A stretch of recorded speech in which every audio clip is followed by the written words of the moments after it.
না না থাকা। রুহি, তুমি কেমন আছো তুমি? এইভাবে দেখা হয়ে যাবে কখনো ভাবিনি। নাম কি ওর? রুহান। রুহির ছেলে রোহান। তোমার নামের সাথে খুব সুন্দর মিলে। ওর বাবা কোথায়? কান্নাতে থাকে। জামিলের ওখানে পার্মানেন্ট রেসিডেন্স হয়ে গেলেই চলে যাব। রাত জাগো অনেক? বেশ কদিন ধরে জাগতে হয়েছে। ভালো আছো তুমি? কেন, আমাকে দেখে কি মন্দ লাগছে? তা লাগবে কেন? যার স্বামী আছে, সন্তান আছে, সে কি খারাপ থাকতে পারে?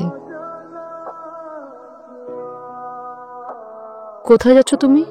নাটোর, জরুরি কাজে। বিয়ে করেছো মেবি? ভাবছি করব। তোমার খাওয়া দাওয়ার জন্য রান্না বান্না কে করে? আমি নিজেই করি। আমাদের আবারও কখনো দেখা হবে ভাবিনি। আর দেখা হোক সেটাও চাইনি।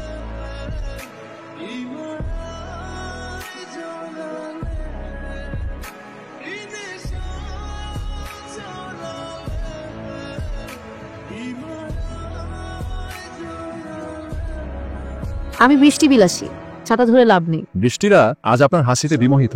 কিন্তু আমার রূপের ছটায় কেউ অভিভূত না। অভিভূত এবং বিমোহিত। তাহলে আপনি 50 নাম্বার। এর আগেও 49 জন কবি আমার রূপের ছটায় পাগল হয়ে গিয়েছেন। সব আছে, শুধু বৃষ্টি বিলাসিনী। হয়তো আর কখনো তার সাথে দেখা হবে না। আর আমি ক্ষণিক সময়ের জন্য দেখা অচেনা মেয়েটিকে পথে পথে খুঁজে বেড়াবো।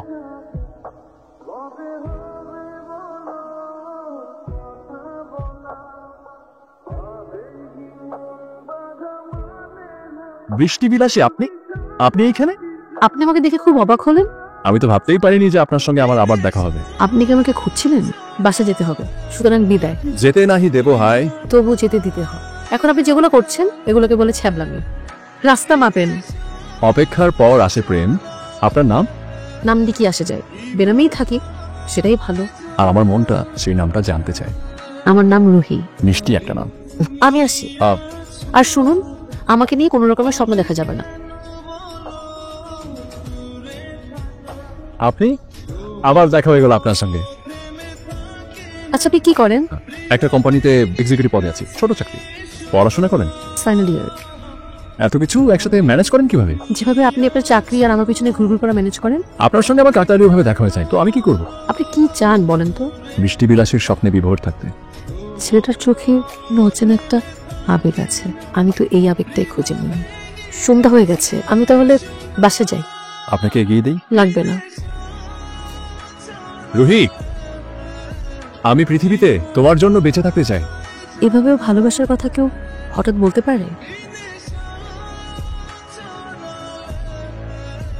কেমন আছেন? আপনি আমার এলাকার মধ্যে চলে আসছেন। আমি আপনাকে অনেক খুঁজেছি। আপনি তো ইমোশনাল কেন বলুন তো? আমার ফ্যামিলি আমাকে যেখানে বিয়ে দিবে আমি সেখানেই বিয়ে করবো। আপনি অন্য কোথাও দেখুন। আমার ফ্যামিলিতে মেয়েরা বিয়ের পরে তাদের স্বামীর সাথে প্রেম করে। আপনাকে এখন বিয়ে করতে আমার কোনো অসুবিধা নেই। আপনি কি পাগল? সেটাই তো বোঝাতে চাইছি আমি। আমি আপনাকে চিনি না জানি না, বিয়ে করে ফেলবো? পৃথিবীতে সত্যি কি আমরা সব মানুষকে চিনি? মানুষ তো সবসময় সেই মানুষটারই হাত ধরে যে মানুষটাকে সে আসলে চেনে না। পৃথিবীর সবচেয়ে বড় বড় ঘটনাগুলো না হুট করে হয়ে গেছে। জীবন তো এমনিই বোরিং। আপনি শুধু 10টা মিনিট টাইম নেন। যদি মনে হয় যে এরকম একটা পাগল ছেলেকে বিয়ে করার সিদ্ধান্ত নেওয়াটা ভুল, আপনি চলে যাবেন, আমি আপনাকে আটকাবো না।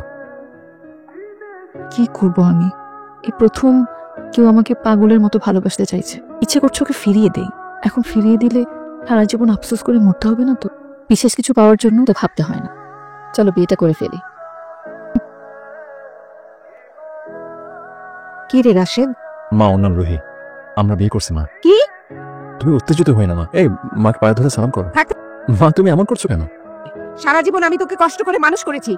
আমরা একজন আরেকজনকে অনেক ভালোবাসি মা। এখন তুমি কি চাও বিয়ে করে আমি ওকে নিয়ে বাড়ির বাইরে চলে যাই? রাস্তা থেকে একটা মেয়েকে বিয়ে করে এনে বলবি আমাকে ঘরে তুলতে? আমি সম্ভ্রান্ত পরিবারের মেয়ে।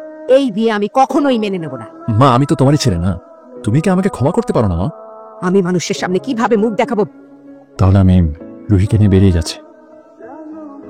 আর নাটক করতে হবে না তোকে। বউকে নিয়ে ঘরে যা। চুপ কেন?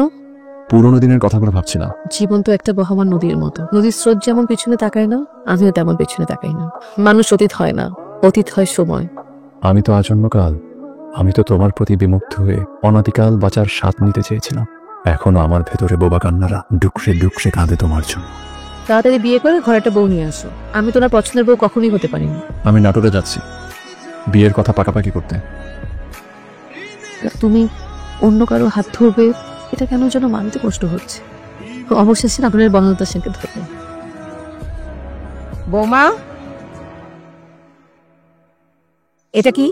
মানে জানি তুমি কোনো উত্তর দিতে পারবে না। আমার ছেলে কি জানে যে তুমি সন্তান সম্ভবা? না মা, বাবা বাবা বাবা, এই তোমাদের ভালোবাসা? এখানে আমি কোনো অন্যায় হতে দেব না। আমার বংশের প্রদীপ তুমি নিভিয়ে দেবে সেটা আমি সহ্য করবো? কখনো না। আপনি তো এখন আমাদের বিয়েটাই মেনে নিতে পারেননি। বংশপ্রদীপ নিয়ে হইচই করছেন কেন? মা কি হয়েছে? এই মেডিসিন গুলো ও খাচ্ছে। রুহি মা কি বলছে সব? তুমি কিন্তু মাত্রা ছাড়িয়ে যাচ্ছ।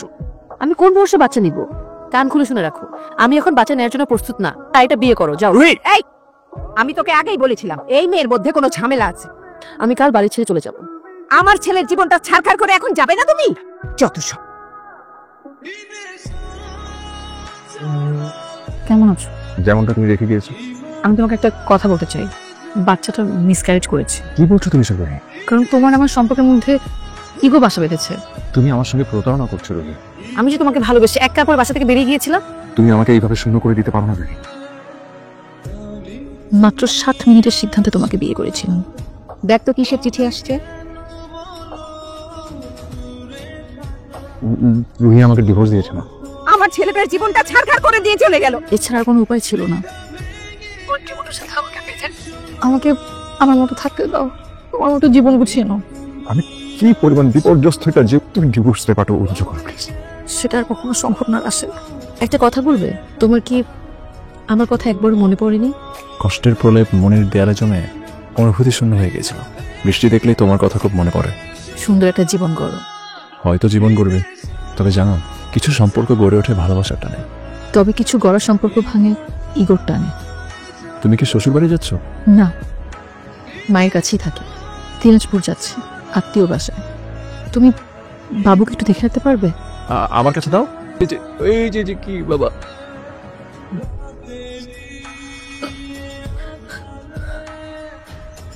হয়তো ভুলটা আমারও ছিল রাশেদ, কিন্তু তুমিও তো এতটা চাপ সৃষ্টি না করলেও পারত।